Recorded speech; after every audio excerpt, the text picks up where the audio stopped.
మహిళలకి సంక్షేమం లేకపోయినా పర్లేదు కానీ భద్రత లేకుండా పోయింది. వాళ్ళు అసెంబ్లీలో అడిగిన క్వశ్చన్కి ఇచ్చిన ఆన్సర్లోనే మీకు తెలుస్తుంది.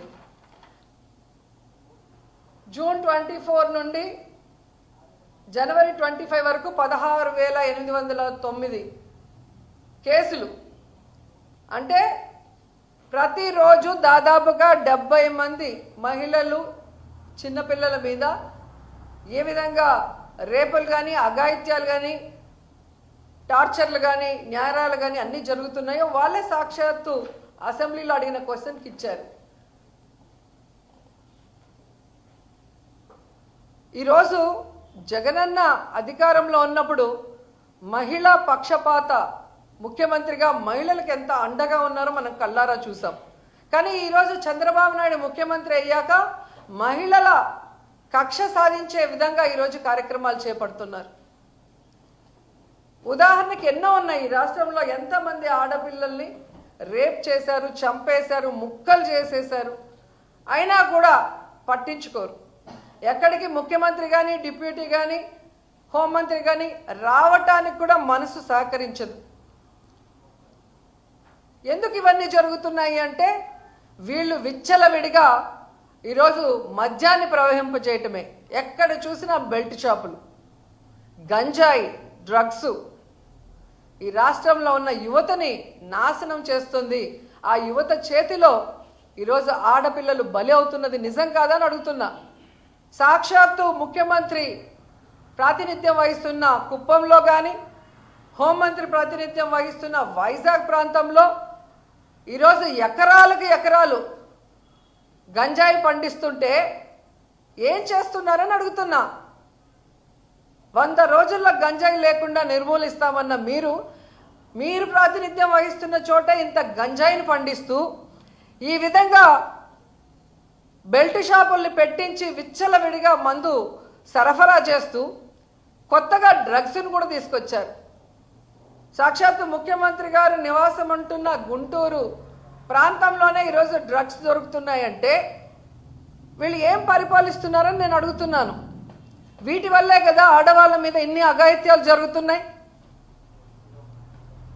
మొన్న మనం చూసాం కిమ్స్లో ఫార్మసీ స్టూడెంట్ని ఆ ఏజీఎం దీపక్ అనేవాడు ఎలా బ్లాక్మెయిల్ చేశాడు, ఎలా అమ్మాయిని లోబర్చుకున్నాడు, ఎలా అమ్మాయిని వాడుకున్నాడు.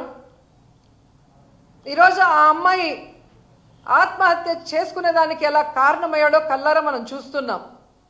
మార్చి 23వ తేదీన జరిగితే సూసైడ్ అటెంప్ట్ 3 రోజుల వరకు ఆ కేసుని ఎలా నీరుగార్చాలన్న ప్రయత్నమే ఈ ప్రభుత్వం చేసింది.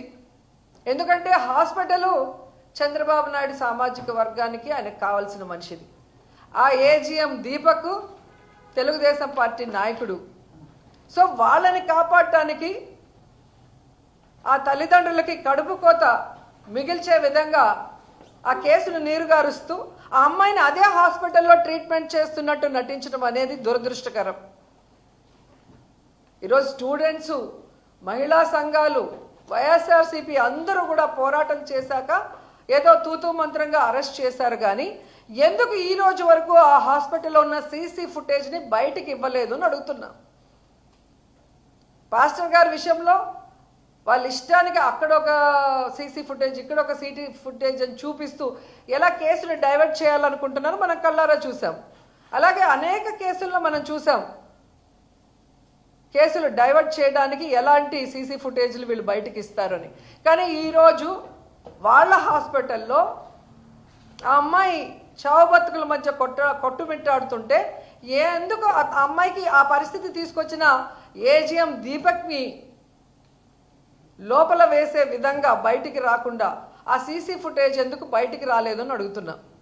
ఎందుకంటే ఆ అమ్మాయే తీసుకుంది మెడిసిన్ అని చెబుతున్న వీళ్ళు ఆ మెడిసిన్ వాళ్ళే తీసుకోలేరు అని ఆ అమ్మాయితో చదువుతున్న మిగతా అమ్మాయిలు చెప్తున్నారు కదా టీవీల్లో.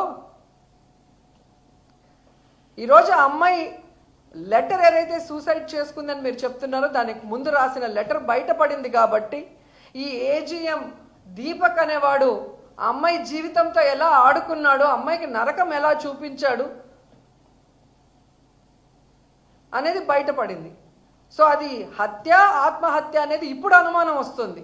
ఎందుకంటే ఆ అమ్మాయి ఆ మెడిసిన్ ఎక్కించుకోలేనప్పుడు ఆ అమ్మాయికి ఆ మెడిసిన్ ఎవరు ఎక్కించారు, ఆ అమ్మాయి చావు బతుకులో ఉండడానికి కారణం ఎవరు అనేది ఆ సీసీ ఫుటేజ్ బయట పెట్టాలని కూడా డిమాండ్ చేస్తున్నాం.